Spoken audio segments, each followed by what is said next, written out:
Welcome back to the 99, where we are focused on brewing a better competitive commander. I'm your host, Patrick Marlett, and today we are talking about another mono white list. As a matter of fact, recently I've been asked for a while now if I was going to cover older decks, older legendaries rather, to brew around them and see if we can make something better of them, as is the name of the game here.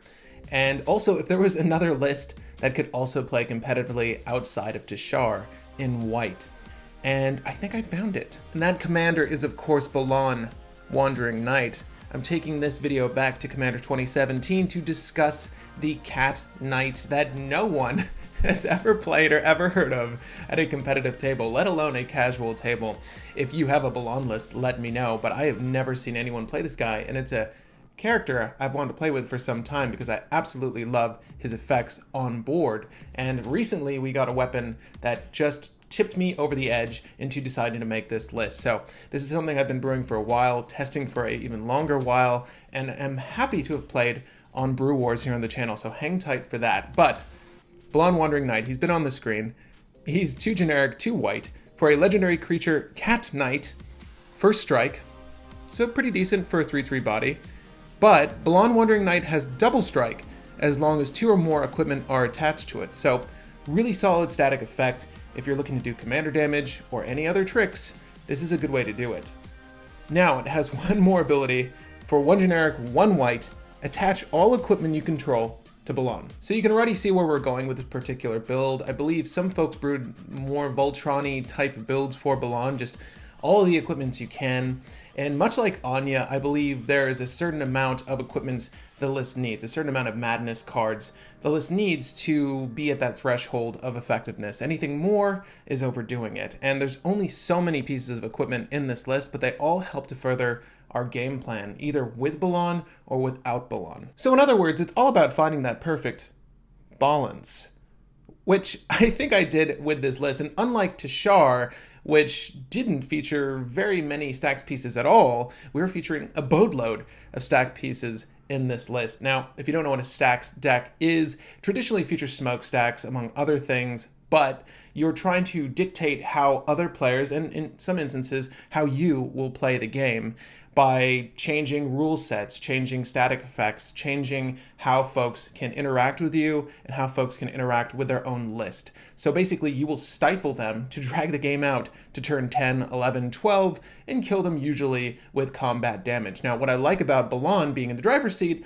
is that he can fast track you to a little place I like to call Beat Street. What exactly is Beat Street, I hear you ask? Well, I'm so glad you did. You see, Balan has the perfect tools in hand to decimate the board, one player at a time.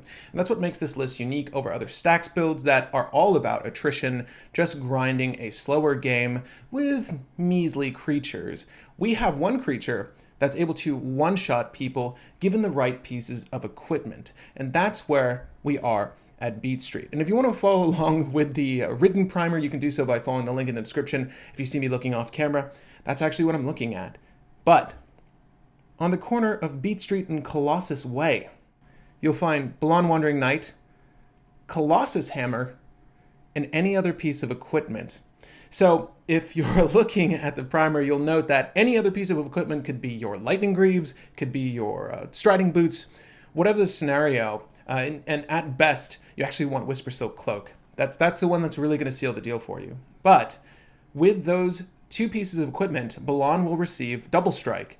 And with Colossus Hammer and no other modifiers to damage, he will hit one opponent at a time for 26 commander damage. Now, obviously, you need to get in there to do that 26 commander damage. And if you play in a creature heavy meta, this list isn't necessarily oriented for you.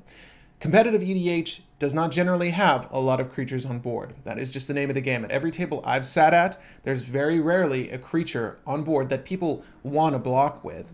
My recommendation for the way this list is oriented now is to just keep tagging those players with the relevant blockers until they cannot afford to not block anymore. And then they'll start blocking with their creatures, losing their creatures, and once you've whittled them down from their defenses, you can use any one of the few tricks in this tool bag to hit them for the one-hit kill, and or just knock them out with regular damage, because like any other Stax build, we're sort of oriented towards that as well.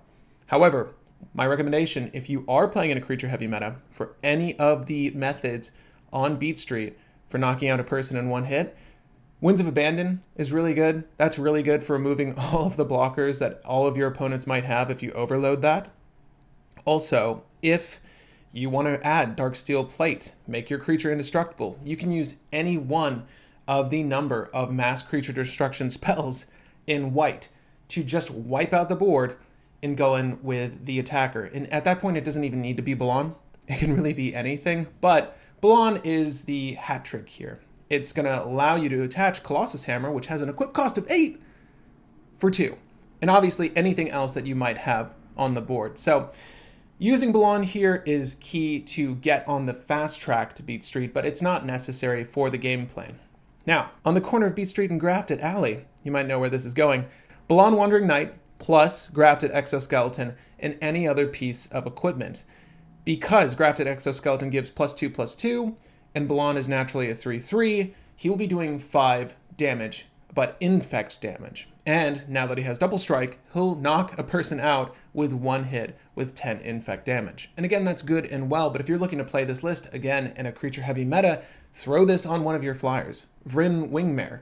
He would love to smack someone in the air for poison damage. And that forces your opponents to waste more removal on another thing that they didn't want to have to remove. That's the beauty of Stax. You're using your opponent's resources to deal with you. And there's a lot of recursion in this list, believe it or not, to handle the amount of hate that you will receive. And you will receive a lot of hate playing the Stax build. And if you have Luminarch Ascension out, throw the Grafted Exoskeleton on one of those angels. And trust me, your opponents will bow down to a 6/6 flyer with Infect. It will damage out the board. It doesn't always have to be Balan. So if you're concerned that there aren't enough ways to get in, we do have flyers outside of Balan that can help us do the damage strategy. And on that last note, on the corner of Beat Street and Luminarch Lane, Luminarch Ascension and an immeasurable amount of mana will produce angels. Luminarch Ascension is its own win con, and as a matter of fact, it actually helps our plan A with Balan. I'll go ahead and read this one off for you if you don't know what it is, but it is definitely a must-add card to any Stax build that's going to include white. There's just no reason you shouldn't be running this. It's 1 generic, 1 white for an enchantment, and at the beginning of each opponent's end step, if you didn't lose life this turn, you may put a quest counter on Luminarch Ascension. Now bear in mind, if you were to tap an Ancient Tomb during that player's turn to cast something, you will have lost that life, effectively lost that life. But in most instances, you're not going to be doing anything, and it's likely they won't be attacking you with anything. Again, very few creatures. So once this gets 4 counters, you can start pumping out 4/4 angels for 2 mana, 1 white and 1 generic. So same cost as Luminarch Ascension. So this progressively scales and gets better as the game moves on. The thing that's really going to stop this effect are bounce effects. So things that return permanents to your owner's hand. Blue players are going to stop this. Cyclonic Rift will stop this. However, we run all the land hate we can in this list outside of Hikori. If you don't know what that is, it's Winter Orb on a creature. But Luminarch Ascension, it's great because folks are going to attack into you just to make you lose the life, and that will remove their blockers. So if you're anticipating that, go ahead, you can cast Balan onto an open board that has your Lightning Greaves on it, and boom, you have haste. Now you have a way to attack that person who left themselves defenseless. And hopefully you would have built up the board state to where you can one-shot them, but even if not, Balan will still get in there for a gross amount of damage, depending on what you have on the board. And a 3/3 is never bad to have on the board anyways. So how do you get in with plan A? That is Balan with either the Colossus Hammer and or the Grafted Exoskeleton. How do you get in there and one-shot our opponents? Well, there is a piece of equipment that works perfectly in this list, and it's called Whisper Silk Cloak. It's 3 generic for an artifact equipment. Equipped creature can't be blocked and has Shroud. Yeah, that's pretty good. Equip cost of 2, we're going to use Balan anyways. And what's nice about Balan, if you're trying to equip further pieces of equipment, say you put Whisper Silk Cloak on Balan from an earlier turn, right? Just to give him that protection he needed. It's not like you have the win con. You just want to give him protection. You can still use Balan's equipment to attach equipment to him. Shroud doesn't affect, it affects targeting. So Balan isn't targeting. He just says, attach things, please. Can I get all the things? and he does so. So Whisper Silk Cloak is fantastic when placed on him because you can avoid the Shroud effect, but your opponents will have to counteract with the Whisper Silk Cloak if they ever want to reach Balan himself at that point. So they can bounce it, destroy it, whatever, but it's another layer of defense that helps you not only, one, get in with Balan, but two, threaten a win on spot. The next card I want to talk about is usually not relative in competitive Commander, and that's because there aren't that many creatures we're too concerned about getting in, at least not for 4 CMC bad, but Balan changes our whole strategy here. Rogue's Passage is a land that taps for generic, always good, but also has an effect that says, for generic, tap, target creature can't be blocked this turn. Now, you can do this to one of your creatures, you can do it to an opponent's creature, may be relevant. All that's really important here is that our boy Balan will always get to go in should he not have Shroud. This one does target, so you'll need to configure your equipment such that you can still target Balan, give him unblockable, and get in for the swing. And if no one's dealing with you, they will get smacked. What's also notable about Rogue's Passage is that it allows any of our creatures to go unblocked. So say we have Sword of Fire and Ice out. This weapon isn't an attack trigger, it's a damage trigger. And I'll go ahead and read it if you don't know what it is. It's spiked since recently. It's a card that sees a lot of play outside of Commander and should see more play inside of Commander. It's a 3 CMC artifact equipment. Equipped creature gets +2/+2 and has pro red and blue. It's for protection from red and blue. Really fantastic, just in and of itself right there. But whenever equipped creature deals combat damage to a player, Sword of Fire and Ice deals 2 damage to target creature or player, so this is a great way to remove those blockers, all those pesky dorks, whatever they have on deck, all those pesky Timnas, and you draw a card. You draw a card. Isn't that a great blue thing to just have on a piece of equipment that's not blue? So Rogue's Passage is going to be able to make any of those creatures, your Aethersworn Canonist that's wielding a Sword of Fire and Ice, it's going to make that creature unblockable. So you will get in, you will remove blockers, you will draw a card. It's just value town. Rogue's Passage is great. Try to save the mana if you need it, because 4 CMC is a lot. But again, if it's going to be the determining factor of whether or not you win the game, it's definitely worth playing. Lastly, again, because cEDH is not a creature-heavy meta, things like single target removal do play a big part in whether or not someone can or cannot block on a turn. So cards like Path to Exile, we all know these ones. Path is just a way of exiling a target creature. Swords to Plowshare, this, again, another way to exile a target creature. And better yet, Unexpectedly Absent, all instant speed ways to remove a blocker. In this case, you can remove a non-land permanent and place it X cards on opponent's library. So for 2 white and X, this might be one you haven't heard of.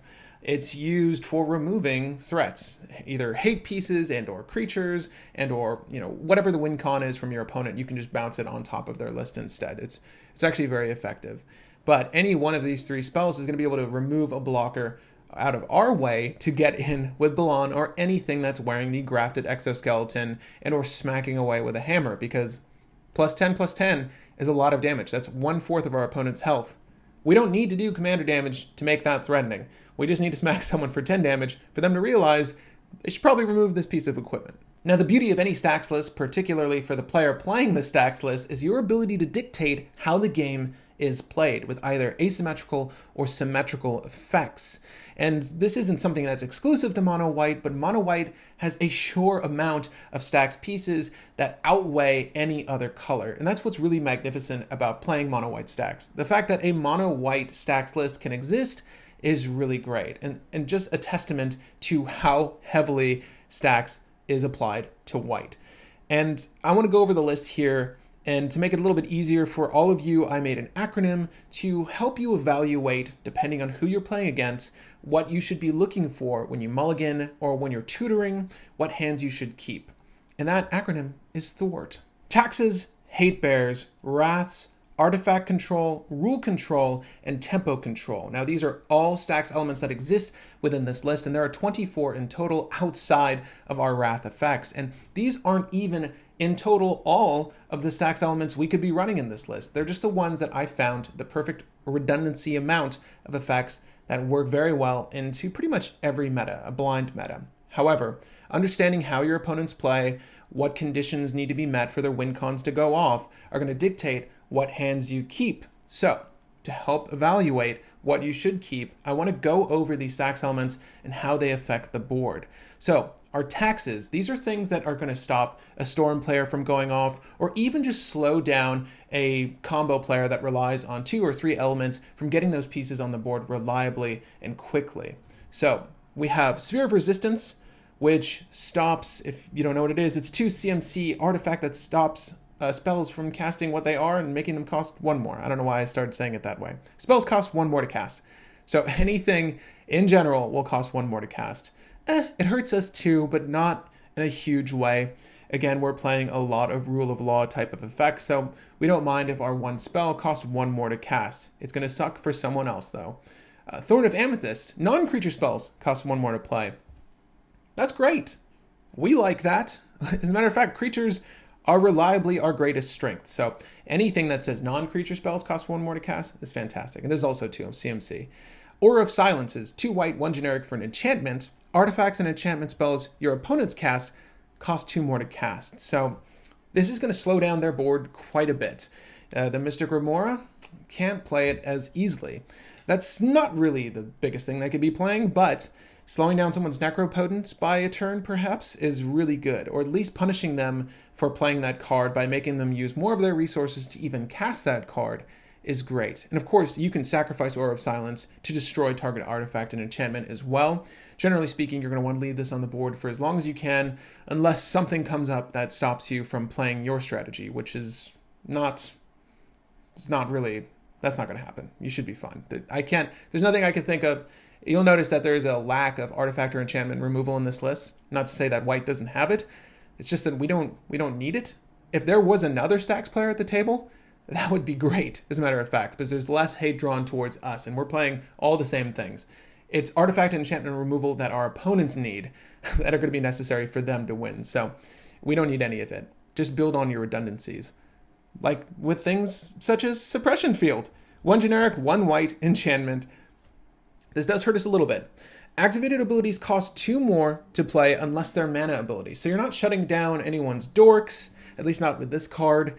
However, Balan will cost 2 more to activate. Not the end of the world. We're using cards like Stony Silence and Null Rod to shut down our artifacts. Outside of this, again, those are all fine except for Mind Stone.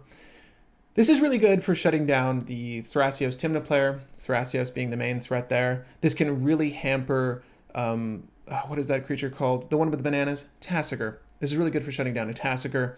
Obviously, there's more cards out there outside of the commanders that Suppression Field really hurts, but having a 2 CMC effect like this is menacing. You're going to want to use it.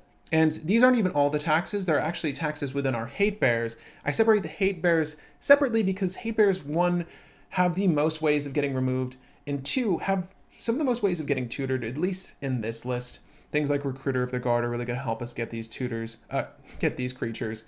But through our hate bears, so far as taxes are concerned, we have Leonin Arbiter, who's 1 generic, 1 white. Again, just another tax. Players can't search their libraries unless they pay 2 more to do so, ignoring this effect. Really good. It's a 2/2 body. Again, it's another thing that we could just throw a weapon on. Another important note about hate bears. They're creatures too.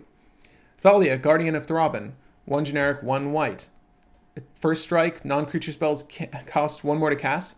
It's a Thorn of Amethyst, but better in most cases. Little squishier, but she has first strike. Give her the hammer. Give her the hammer. She will love it.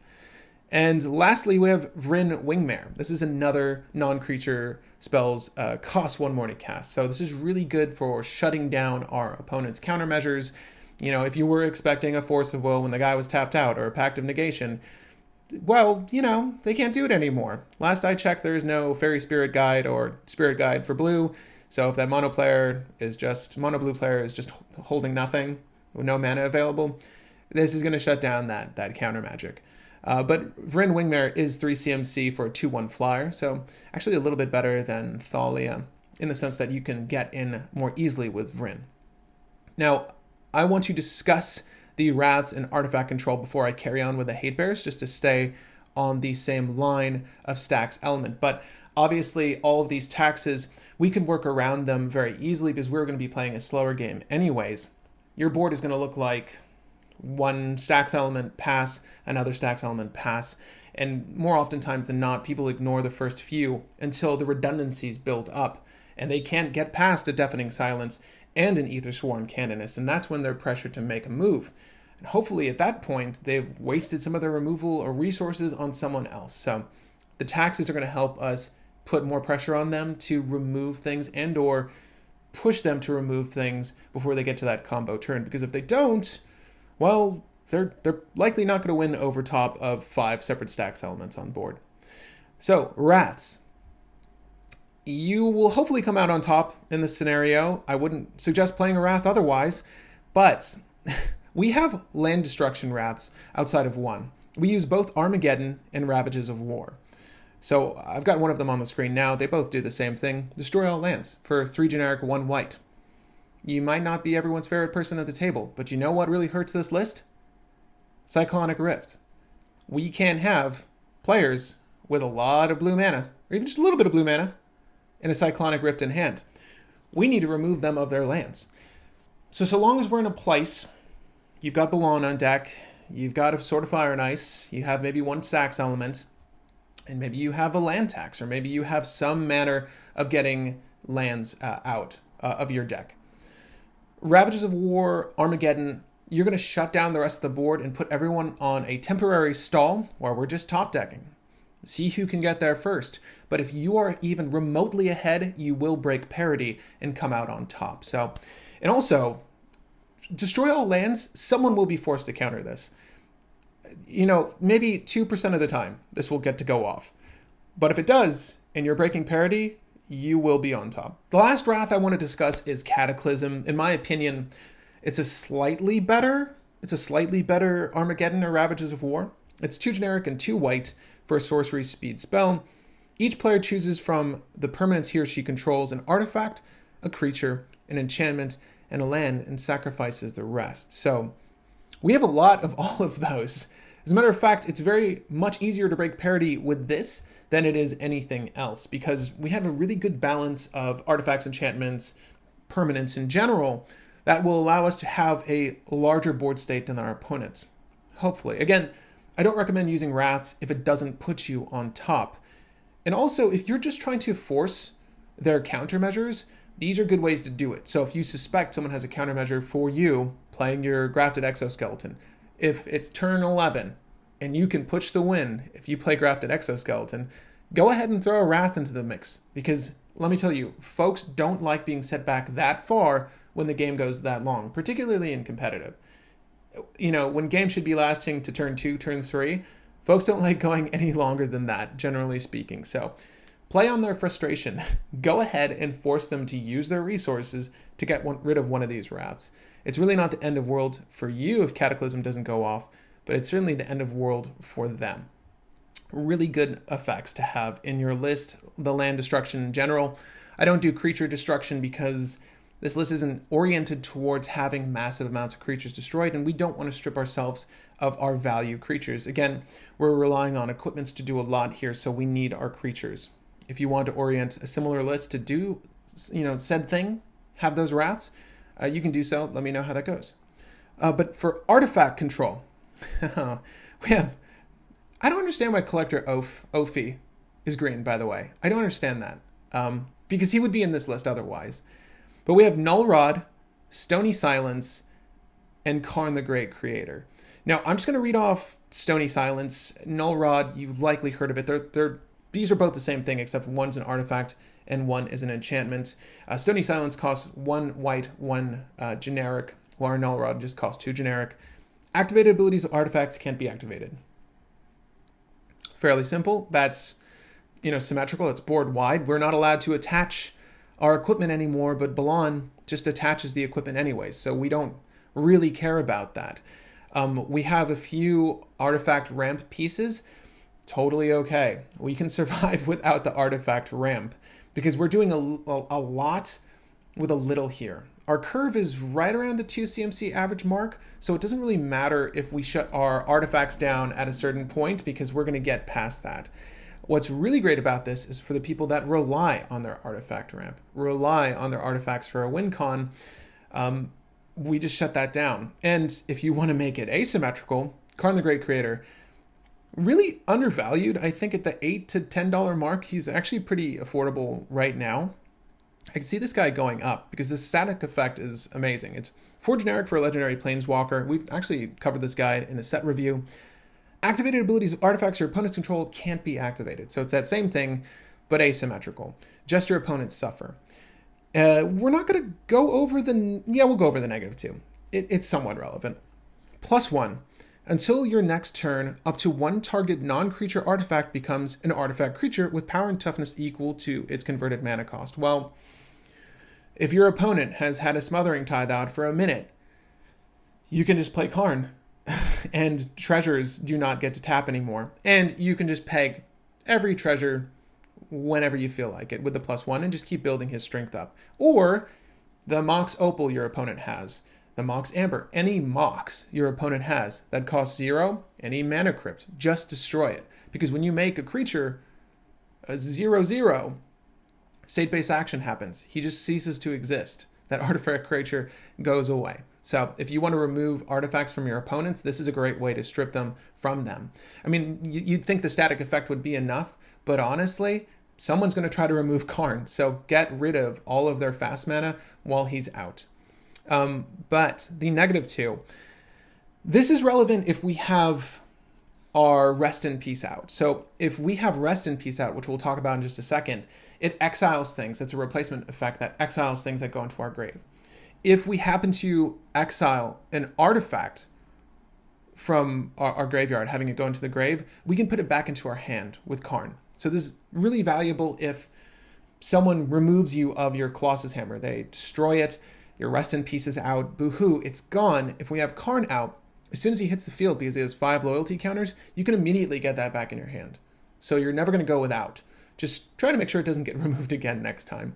Also, things like Aethersworn Canonist, she's an artifact.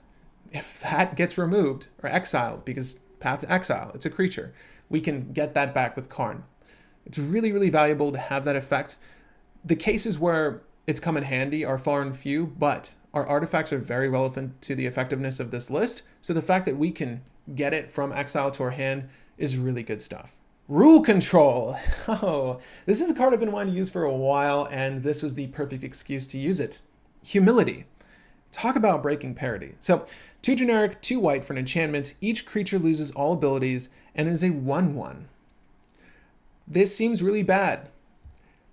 I can't think of a single strategy that wins you a game without a creature. I can't think of a single combo that's viable that wins you the game without a creature. So you are pressuring your opponents to remove this over a multitude of other effects. As soon as they strip you of your humility and you still have rule of law, they're still in the doghouse. Humility is really fantastic in this particular list because we can break parity very easily.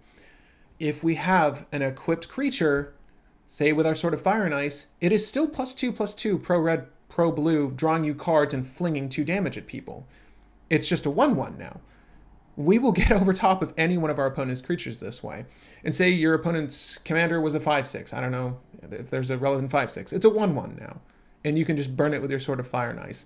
Humility has so much value in this list in that it is a #1 priority for removal from your opponents and one of the greatest things for you to just have on deck. And it's an enchantment too. So with that new land we received from Modern Horizons, Hall of Helion's Generosity, we could just put the enchantment back on top of our deck and draw it and just keep playing Humility. It's not usually priority #1. We want to get to a state on the board where we have the upper hand and then play it. But it's going to force the counter and it's going to force the removal. And we like both of those things because we want our opponents using those resources, hampering themselves, hampering their own game plan to have to remove pieces from us. That's what's really great about Stax, and Humility is one of the best Stax elements. The prices have been coming down on them. They will go back up. This is a reserve list card. Quick aside for those that care about finance, MTG finance, get Humilities now. They're very affordable as of the release of this video. The next card I want to talk about is Rest in Peace, though. This is the enchantment I was talking about. It's 1 generic, 1 white. When it enters the battlefield, exile all cards from all graveyards. So maybe that's how you lose your Colossus Hammer. Thank goodness we have Karn. If a card or token would be put into a graveyard from anywhere, exile it instead. So anything, instant sorcery, any permanent you control, it gets exiled. There are no more graveyards. Rest in peace. Rest in peace, my friends. It does hurt us, but not as much as others. We can reliably work with the amount of redundancies we have to effectively gain a win, whereas someone who's relying on their graveyard to net a win is not going to win anymore. It's this replacement effect messes with a lot of deck strategies, and in a list that can run it effectively, I always recommend using Rest in Peace. It's also another one of those undervalued cards, but very effective here. The last one, this is under rules control because, well, Sevinne's Reclamation is really great with this, and you'll know why in a second. But Gideon of Trials, it is 1 generic, 2 white for the Planeswalker Gideon. He comes in with 3 loyalty counters. He has 2 0 effects and a +1. You're usually going to start off by saying 0. You get an emblem with, as long as you control a Gideon Planeswalker, it doesn't have to be this one, you can't lose the game and your opponents can't win the game. Well, you know, when you have an absurd amount of creatures that can block, and you have this guy out, and you're able to prevent damage from certain permanents, this is really game altering. Not a lot of people mainline cards like Hero's Downfall, things that just remove Planeswalkers. No one really thinks about removing Planeswalkers in cEDH, at least not yet. And the only effective means to get rid of this is to bounce it and or attack into it. Bouncing it is bad. I will keep recasting this. However, again, I'll read off the other effects really quick. So you can +1 it to prevent all damage from target permanent. I don't know, they're Goblin Bombardment. I don't know. You could just hit anything and say, this doesn't do damage anymore. If you're worried about a relevant attacker, this doesn't do damage anymore. Your flyer doesn't do damage. You can also 0 it to make Gideon a 4/4 human soldier with indestructible that still a planeswalker, prevent all damage that would be dealt to him this turn. So that one we don't want to do too often.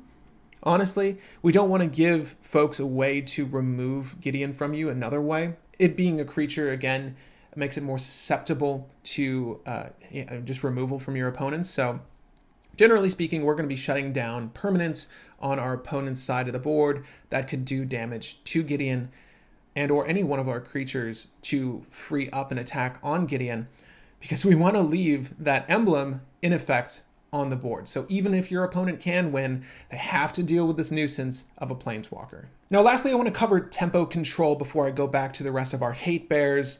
And in tempo control, we have our rule of law type effects and a few other pieces, which we're going to start with first. To begin, we have Trinisphere. So this is added to the cost of a spell. I just want to get this out of the way first, after any pluses or minuses happen. So any cost reducers, any taxes. Trinisphere is a 3 CMC spell. You've likely all seen it. As long as Trinisphere is untapped, each spell that would cost less than 3 mana to cast costs 3 mana to cast. So it's a replacement effect to a spell resolving. If it's less than 3, it is now 3. We get by this very easily because most of our effective spells are in the 2 to 3 region. So spending 1 more is not the worst thing in the world. Using our instance at 3 CMC is a little but I think we have like 10 instance. We don't use that many spells that fall within the 1 CMC mark. I can think of a lot of lists that use spells that fall in that 1 CMC mark and or 0 mark that rely on that as a part of their strategy. Not to pick on any one list, but I know that this really hurts Joyra.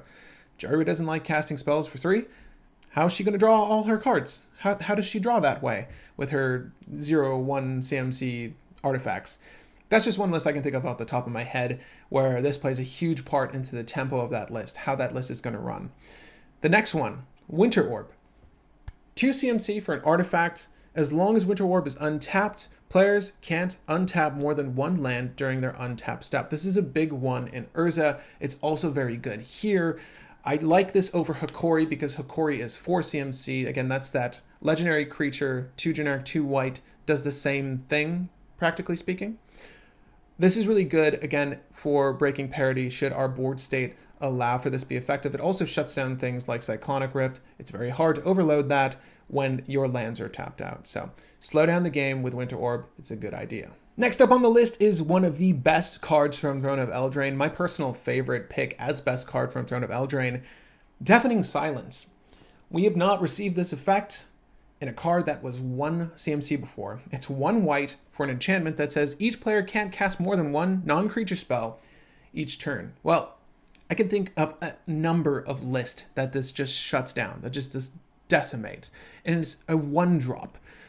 So if you want to be able to shut down a multitude of lists with this and other Stax elements, varying Stax pieces, this is all too valuable in a mono white Stax build, and any list that's going to include white in a Stax setup. You're able to, let's just say you have Rule of Law in this out. They need to remove 2 things now to get to where they need to go, so far as their combo is concerned. I can think of a lot of lists that this hurts. My other mono white list, Tashar. I can't reliably return a 0-cost artifact to my hand, cast that 0-cost artifact, sack a thing, get the thing back. I only get to do that the once and I stop. Narumea. She's going to put copies on the stack, but she ultimately needs to cast more spells than just Narumea Ghostly Flicker. It's menacingly good against a lot of lists, and those are just a few that you've seen on the show.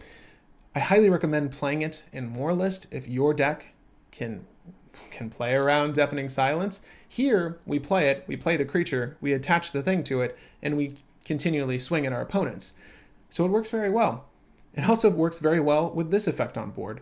Rule of Law is 2 generic, 1 white, enchantment.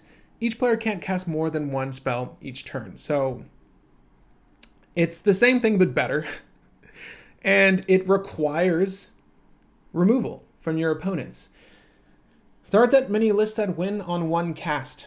So having this effect on board is going to slow down a lot of strategies. It's also very good for egging your opponents on. If you need to cast a spell unhampered by your opponents, maybe you're expecting a counter, you can force them to play another spell. Let's just say you do have the Balan with Colossus Hammer and some other piece of equipment. You can have a kill on board if you swing at this player. You can force them to play their bounce effect now. Maybe they had to Psych Rift your Colossus Hammer just to get it off Balan to make it so that he doesn't do enough damage to knock them out. Well, they've done their 1 spell per turn now, and you can casually play whatever you wanted to play on that turn without any sort of effect from that end of the table. Of course, that's just 1 of 3 opponents, so they might have something for you as well. Again, this is the importance of understanding what your opponents might have in hand, understanding your meta, but you can help make those judgment calls by forcing opponents to make those decisions, choose how they play.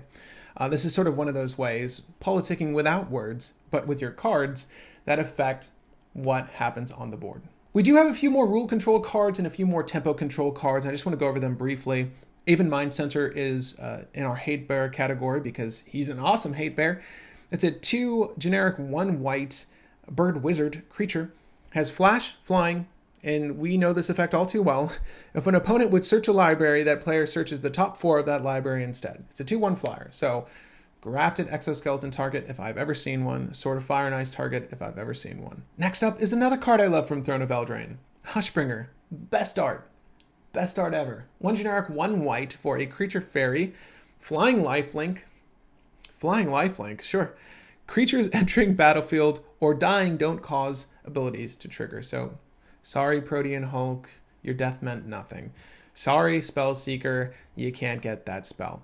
It shuts down a lot. It's the only 1 Torpor Orb-esque effect you'll need in this list, and it's immediately searchable because you have a Recruiter of the Guard in mono white. You can find this body at any time if you know your opponent's strategy relies on a creature dying or entering the battlefield, as many do. Super good. This next one, also very good. Another flyer. Linvala, Keeper of Silence. 2 generic, 2 white. Legendary creature, angel, flying. Activated abilities of your creatures your opponents control can't be activated. There's also a 3/4 flyer. So a great way to deal damage to the board, but it's also shutting down activated abilities of creatures your opponents control. So Razaketh, Tasigur, what else has an activated ability that people care about? Thrasios, any dork they have, you name a few. It's fun. There's a lot of things that you can shut down with Linvala. It's a good excuse to play white Stax. She kind of needs to be in the list. I think she might be a little overrated depending on the meta. It might not be the best card to play. If you know that your opponents aren't reliably working off of activated abilities from creatures, then if this is in your opening hand, maybe mull this hand, unless the rest of it's just amazing. But against certain lists, it just shuts them down. This one shuts down a lot of lists, and it's one of my favorite cards in this list, even though it hurts us. Spirit of the Labyrinth is one generic, one white enchantment creature spirit, so just another thing you can retrieve with Hall of Heliod's Generosity. Love that card. Each player can't draw more than one card each turn. 3/1 body. Talk about a beater. This is such a good card.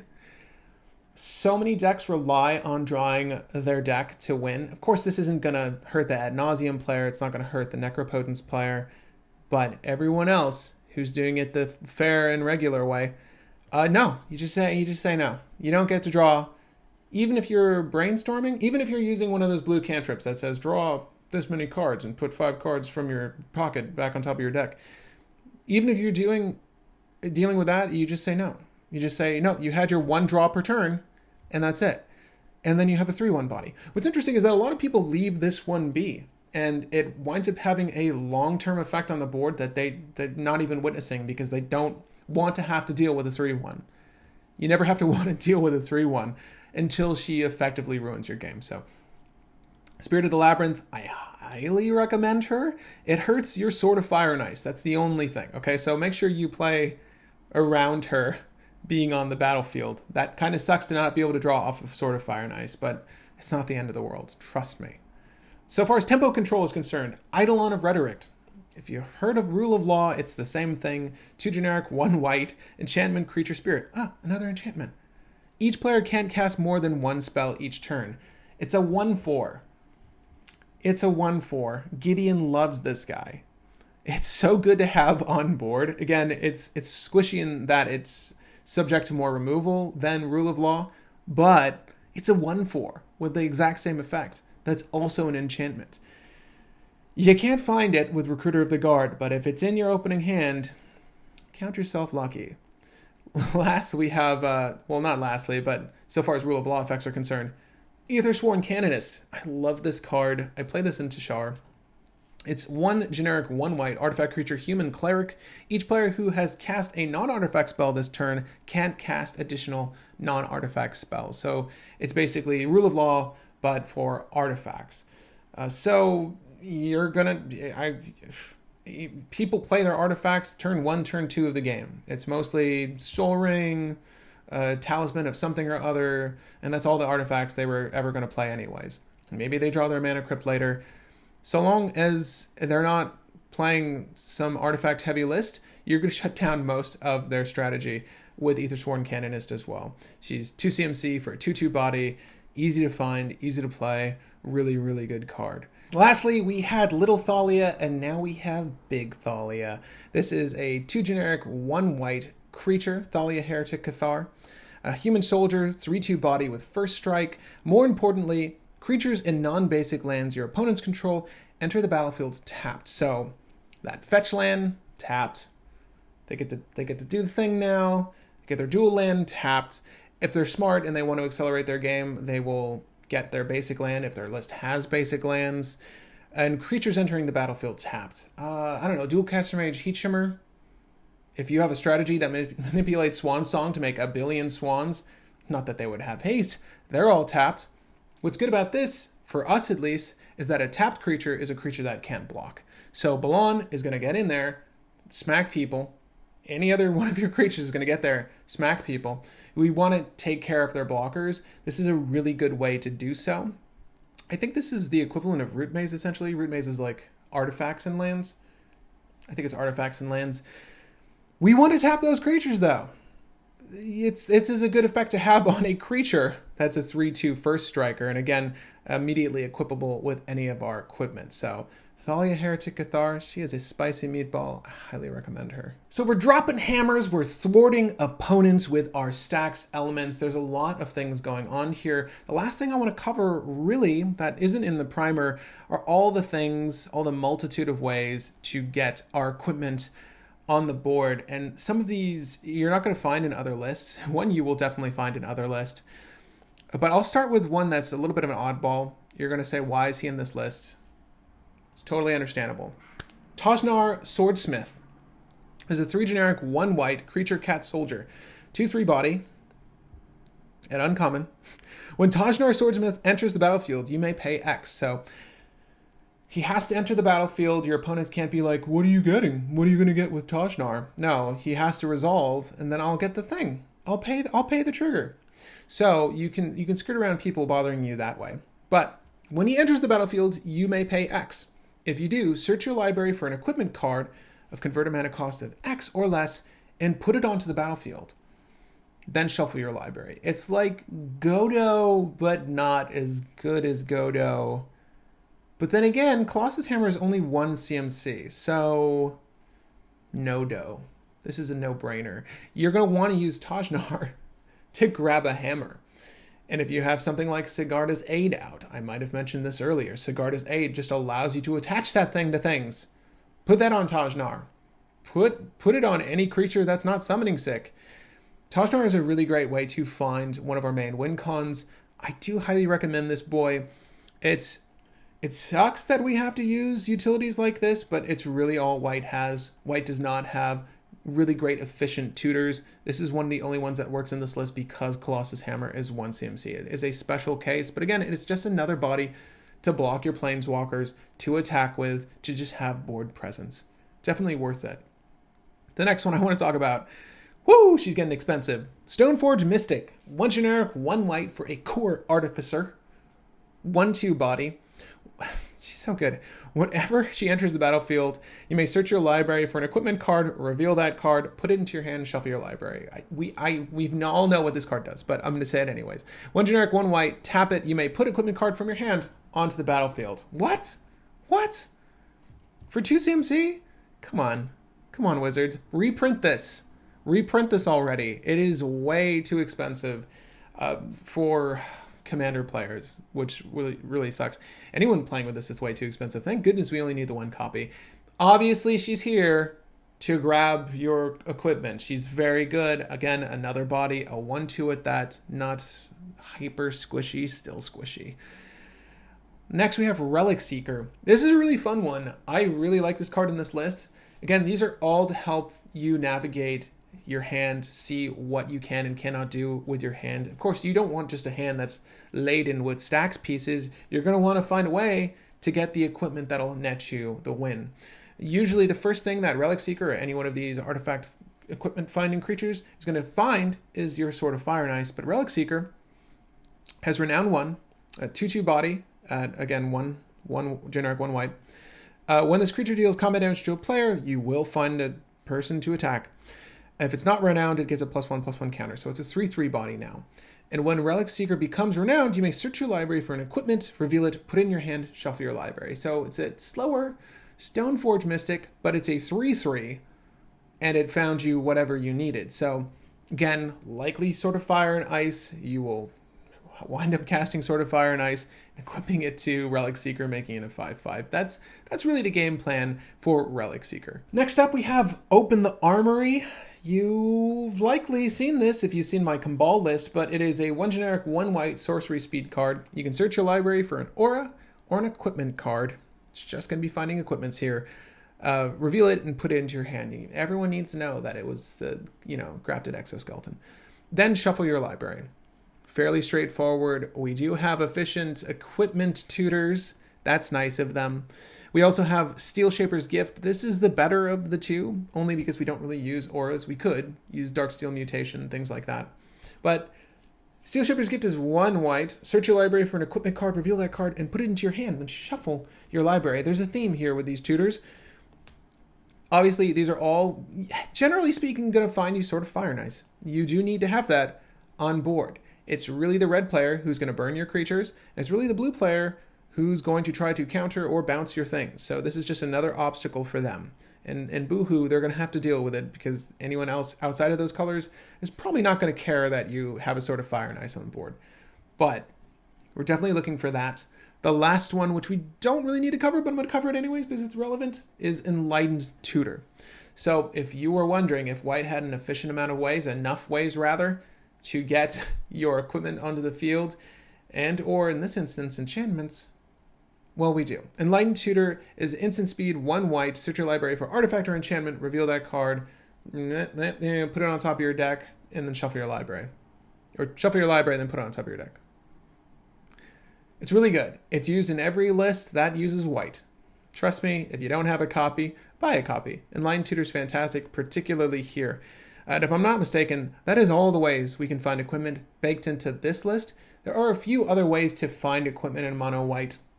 But again, efficiency is key here. We want to do a lot with a little, and anything over Tajnar's expense of 4 CMC, 5 technically, once you get the weapon out, is just a little much. The saving grace for Tajnar is it puts it on the battlefield. That's the only one that I would consider flexible by any means, but in a longer game where you have the mana, Tajnar can find anything and put it on the battlefield. So it does have that advantage over these other creatures where, you know, Stoneforge Mystic has to wait. You get that benefit now. Oh, I lied. We have one more artifact finding thing. What's great is that Expedition Map can grab this one for us. Inventor's Fair. So it's a legendary land. At the beginning of your upkeep, if you have 3 or more artifacts, you gain 1 life. That's kind of good in a drawn out game. It taps for generic, and you can pay for, tap it, and sacrifice it to search your library for an artifact, reveal it, and put it into your hand, then shuffle your library. You can only activate this ability if you have 3 or more artifacts. So on that same theme, it's really good. It's really good in a list that has 18 or more artifacts. I'd say that's about the threshold. 18 or more artifacts and you're good. I believe we have 24 to 25 roughly. The issue with the artifacts in our list is that a lot of people want to be removing them.